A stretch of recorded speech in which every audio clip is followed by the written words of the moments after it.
Good morning, students. In the last class, we had seen about neurotransmitters. Let us continue with the lesson now. Today, we are going to learn about human nerve system. It is the complex and sophisticated connection of nerves which controls and coordinates the entire body, including the organ. You can see here, this is the peripheral body. Here you can see the central nervous system, peripheral nervous system, brain, spinal cord, etc. These are the nerves in our body. And these are the organs, eyes, lungs, heart, kidney, digestive system. These things are the organs. So, we are going to learn about the human nervous system. Let us get into the classification. Classification of nervous system. The nerves are classified mainly into central nervous system, peripheral nervous system, and autonomic nervous system. Central nervous system is further classified into brain and spinal cord. Peripheral nervous system is further classified into cranial nerves, spine nerves. And autonomic nervous system is further classified into parasympathetic nerves and sympathetic nerves. Central nervous system is otherwise called as CNS in short. Peripheral nervous system as PNS and autonomic nervous system as ANS. So let us see one by one now. So this is the human body. Just listen to the video.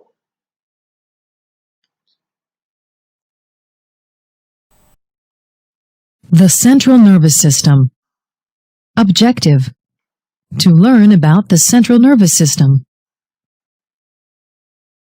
The nervous system is responsible for sending, receiving, and interpreting information from all parts of the body.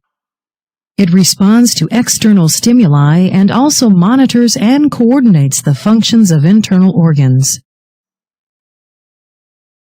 The central nervous system is composed of the brain and spinal cord. Both are enclosed in protective layers called meninges. The outer layer is called the dura mater. The middle layer is called the arachnoid mater, and the inner layer is called the pia mater. So the central nervous system is composed of the brain and the spinal cord. And the brain is covered by the layers called meninges. The outer layer is the dura mater, and below that you have arachnoid mater and the pia mater. The subarachnoid space, or the space between the arachnoid and the pia mater, is filled with cerebrospinal fluid.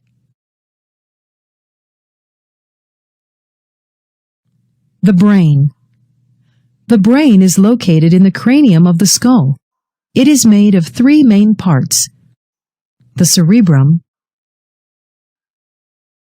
cerebellum, and medulla oblongata.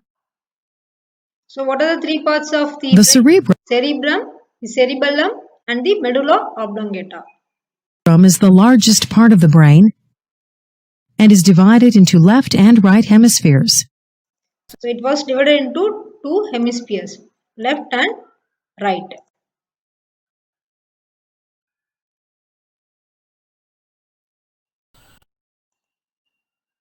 Cerebellum is divided into left and right hemispheres. Each is composed of a frontal, temporal, parietal, and occipital lobe. So there are four lobes in the brain: frontal, temporal, occipital, and parietal lobe. Okay. The two hemispheres are connected by a nerve tract called the corpus callosum. The surface of the cerebrum. So what is corpus callosum? It connects the two hemispheres of the brain. Okay. The hemisphere is folded, which increases the surface area. The cerebrum is concerned with learning, memory, interpretation, and personality. So it has the storage, memory, etc. Those things are concerned in this. Okay. The cerebellum is located in the back of the brain, just below the cerebrum. It controls balance, movement, and coordination. The brainstem is located beneath the cerebrum and in front of the cerebellum. It connects the brain with the spinal cord and is composed of the midbrain, pons, and medulla oblongata. The brainstem controls a number of autonomic functions, including respiration and blood pressure. The spinal cord. The spinal cord extends from the medulla oblongata and down the back. It is protected by the vertebral column. The spinal cord is a hollow tube containing vertebral column. Okay. cerebrospinal fluid. 31 pairs of spinal nerves arise from the spinal cord. These nerves transmit information from body organs to the brain and from the brain to the organs. Summary.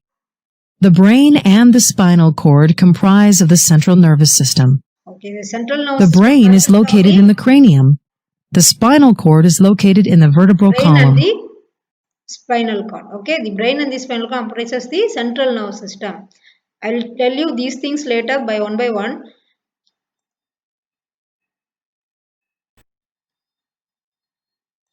So let us see first the structure of brain. What we had seen in the video, we shall see that one by one now. So structure of brain. Here is the forebrain, midbrain, and hindbrain.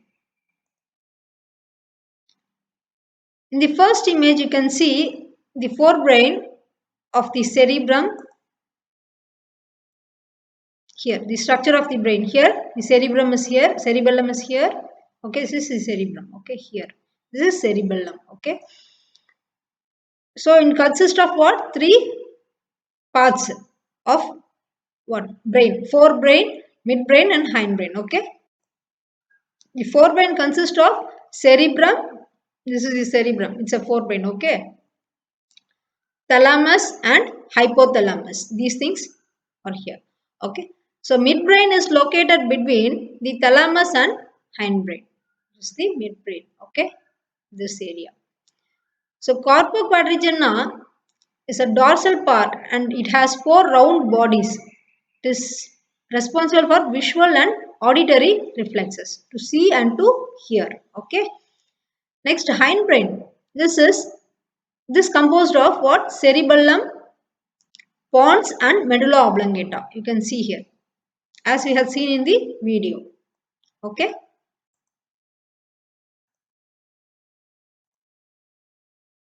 So next we can see the internal structure. This is what we had seen actually. Let us get into this. Just look at this. You can see here the spinal cord, the medulla oblongata, cerebellum here, the midbrain, the diencephalon, this is the cerebral hemisphere, and the pons. Okay.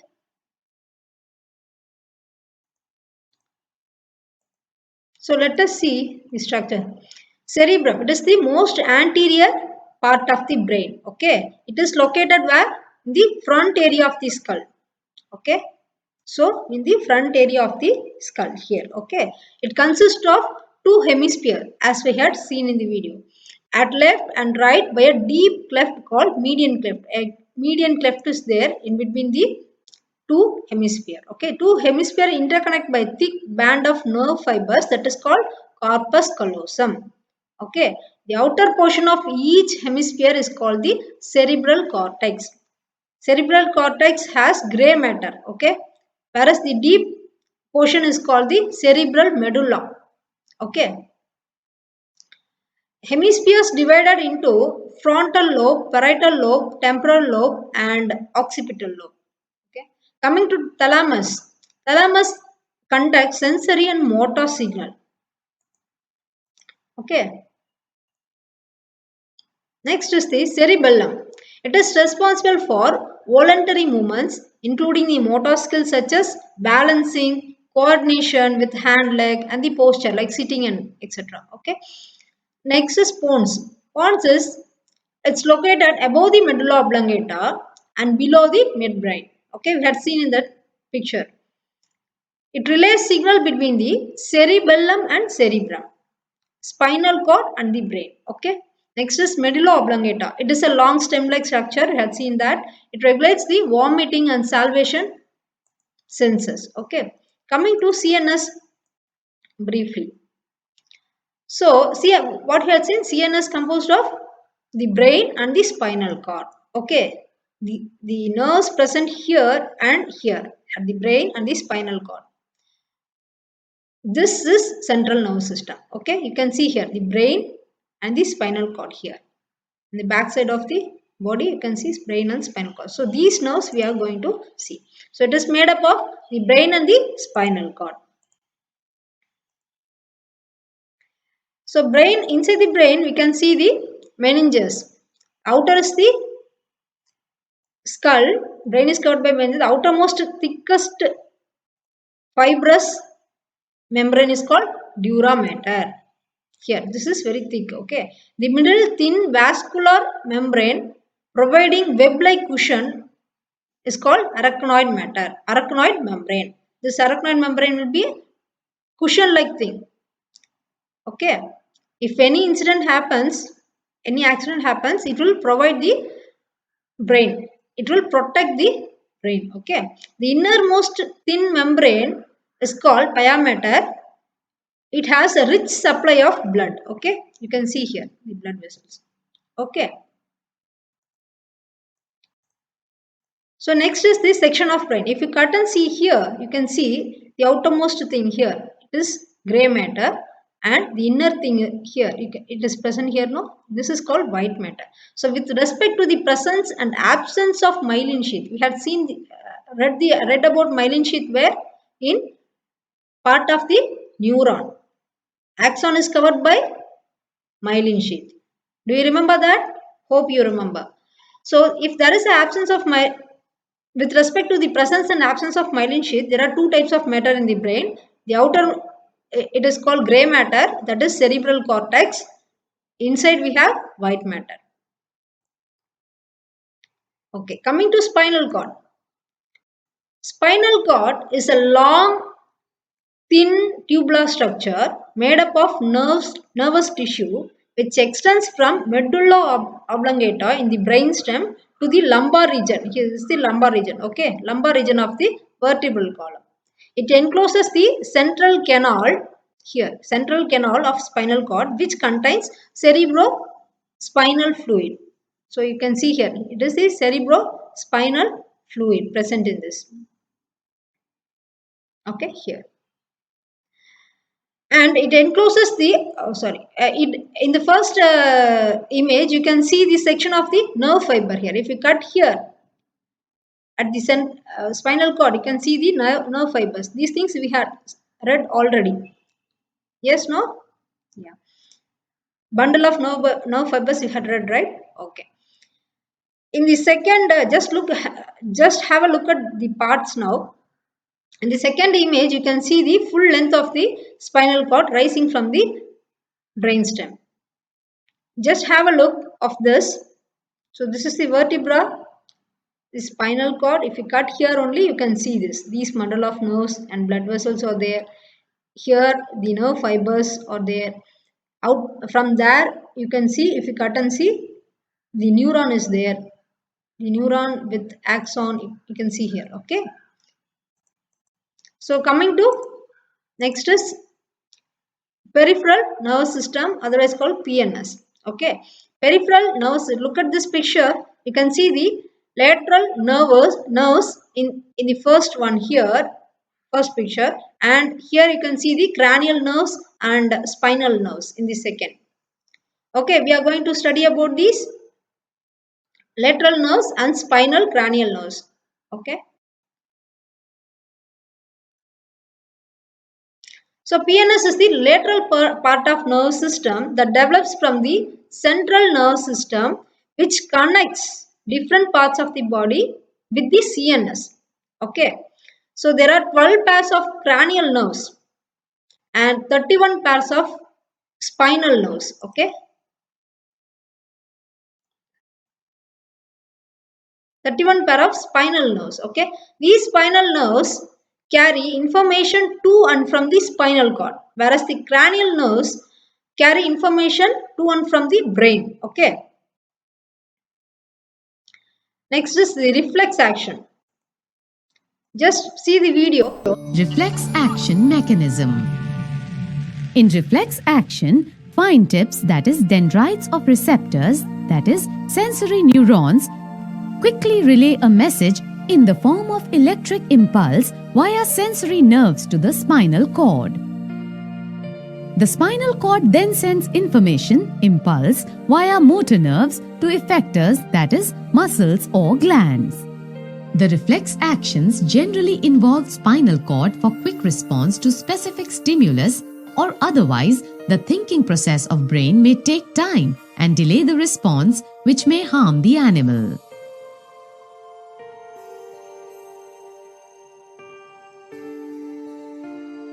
However, information input also goes on to reach the brain where thinking process occurs.